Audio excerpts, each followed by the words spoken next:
बिस्मिल्लाहिर्रहमानिर्रहीम। अस्सलाम वालेकुम। नेक्स्ट जो फैमिली है वो है फैमिली अम्बेलिफेरी। इसके जो मेंबर्स हैं वो है fennel, coriander, carum, conium, asafoetida. Family umbelliferae को सबसे पहले अम्बेलिफेरी क्यों बोलते हैं? अम्बेलिफेरी बोलने का मकसद इसको ये है कि इसके जो फ्लावर्स का जो इन्फ्लोरेसेंस क्या है, फ्लावर्स का पैटर्न है कि किसी भी प्लांट पे जो फ्लावर्स हैं वो किस पैटर्न में ग्रो करते हैं। तो इस जो फैमिली है इसके फ्लावर्स का पैटर्न ये है कि एक ही पॉइंट से सारे इसके स्टॉक्स ऐसे निकलते हैं। तो ये सारे फ्लावर जो है वो एक ही पॉइंट से निकलते हैं। इसको बोलते हैं अम्बल, इसको बोलते हैं अम्बल, इसको बोलते हैं सिंपल अम्बल, सिंपल अम्बल इन्फ्लोरेसेंस, सिंपल अम्बल इन्फ्लोरेसेंस। और अगर इसी तरह का, ये तो सिंपल एक ही प्लांट पे ऐसे होगा, अगर इसी तरह का एक और स्टॉक यहाँ से निकला और उसके भी एक ही पॉइंट पे बहुत सारे फ्लावर्स ऐसे एक ही पॉइंट से निकल रहे हैं, यहाँ से भी एक स्टॉक निकली और उसके भी एक ही पॉइंट से इस तरह के बहुत सारे फ्लावर्स ऐसे निकल रहे हैं एक ही पॉइंट से, तो इसको बोलते हैं कंपाउंड अम्बल इन्फ्लोरेसेंस। तो इस जो फैमिली के जो फ्लावर्स का जो पैटर्न है वो है, जो इन्फ्लोरेसेंस का पैटर्न है वो है अम्बल या फिर सिंपल अम्बल या कंपाउंड अम्बल। तो इस वजह से इस फैमिली को भी फैमिली अम्बेलिफेरी बोलते हैं। इसके अम्बल इन्फ्लोरेसेंस की वजह से, अम्बल पैटर्न की वजह से इसको फैमिली अम्बेलिफेरी बोलते हैं।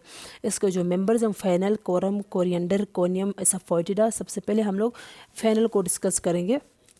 फेनल का साइंटिफिक नेम फोनिक्यूलम वल्गेर है। कॉमन नेम इसका large fennel, sweet fennel, fennel fruit, सोम, फ्रक्टस फोनिक्यूली है। फैमिली जो है इसकी वो है फैमिली अम्बेलिफेरी। पार्ट जो इसका यूज़ होता है वो है ड्राई राइप फ्रूट। इसका मैं ड्राई राइप फ्रूट जो है वो किस शेप का है वो मैं आपको दिखाऊंगी। मेरे पास ये यहाँ पे पड़ा हुआ है, ये इसका ड्राई राइप फ्रूट, ये इसका फ्रूट पार्ट है। बाकी जो है इसके साथ जो है वो प्लांट जो है वो इसका कुछ इस शेप का होता है। इसमें से इस तरह की लीव्स निकली होती है। लीव्स इसकी जैसे हमारे पास पाइन ट्री का जो लीव्स नहीं होती ऐसे थोरनी सी, ऐसे फाइबर्स लाइक लीव्स, इसके लीव्स भी ऐसे, मतलब इसके लीव्स कुछ इस तरह वाले नहीं है जो ऐसे वाले लीव्स होते हैं। इस तरह फाइबर्स लाइक लीव्स हैं जैसे हमारे पाइन ट्रीज़ के इस तरह लीव्स होते हैं। तो इसको तो इसके ऊपर जो है क्या लगते हैं, फिर फ्लावर्स लगते हैं। फिर वो फ्लावर्स जब जो है वो गिर जाते हैं, फिर इसके साथ जो इसका फ्रूट है वो रह जाएगा जो हम लोग यूज़ करते हैं। जोग्राफिकल सोर्स इसका रशिया है, गलेशिया है, इंडिया है, जापान है, सेक्सनी है, रोमानिया है, पाकिस्तान है, चाइना है। केमिकल कंस्टिट्यूएंट्स इसमें क्या है, 4 to 5% इसमें वोलेटाइल ऑयल है जिसमें एनीथोल है, फेनकोन है। वोलेटाइल ऑयल कौन सा होता है, जो ईजिली जो है वो रूम टेम्परेचर पे ही अगर उसको रखा जाए, ओपन किसी कंटेनर में रखा जाए, ओपन कंटेनर में, तो वो रूम टेम्परेचर पे ही ऑपरेट कर जाएगा।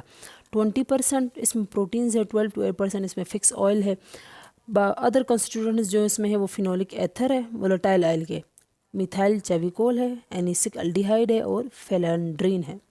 अब हम इसके डिस्क्रिप्शन की तरफ आते हैं कि ये जो प्लांट है इसको हम लोग सबसे पहले इसकी कल्टीवेशन की तरफ आते हैं कि इसको हम लोग कल्टीवेट जो है वो कैसे और कहाँ पे करते हैं। ये जो हर्ब है ये क्या है, पेरिनियल हर्ब है, पेरिनियल हर्ब है। पेरिनियल हर्ब जो एवरी ईयर जो है इसका एवरी ईयर ये जो है ये ग्रो करे। एनुअल हर्ब साल में एक दफ़ा ही ग्रो करती फिर उसके बाद ख़त्म हो जाए। पेरिनियल हर्ब एवरी ईयर जो है उसी सीज़न में ये फिर अगेन ग्रो करती है। बाइनियल हर्ब जो है वो जो 2 ईयर्स में अपना लाइफ साइकिल कंप्लीट करे। अब ये जो है पेरिनियल हर्ब जो है वो, इसको कौन सी सॉइल चाहिए, वेल ड्रेन सॉइल चाहिए जहाँ पे पानी जो है वो खड़ा ना हो, मतलब इसको कम पानी चाहिए, वेल ड्रेन सॉइल चाहिए इसको अपनी ग्रोथ के लिए। और इसके लिए जो सॉइल चाहिए वो सैंडी सॉइल होनी चाहिए, सैंडी सॉइल होनी चाहिए और उसमें लाइम भी होना चाहिए, सफिशेंट लाइम होना चाहिए इसकी ग्रोथ के लिए। अब हम लोगों ने इसको ग्रो कब करवाना है, ग्रोथ का जो टाइम है वो है अक्टूबर एंड नवंबर। अक्टूबर नवंबर का जो महीना है वो कौन से इलाकों में, प्लेन्स एरियाज़ में इसके लिए जो है वो अक्टूबर एंड नवंबर का टाइम है। मैदानी इलाकों में ये अक्टूबर नवंबर में ग्रो करवाया जाता है, जबकि जो हिली एरियाज़ हैं उनमें ये मार्च और अप्रैल में ग्रो करवाया जाता है।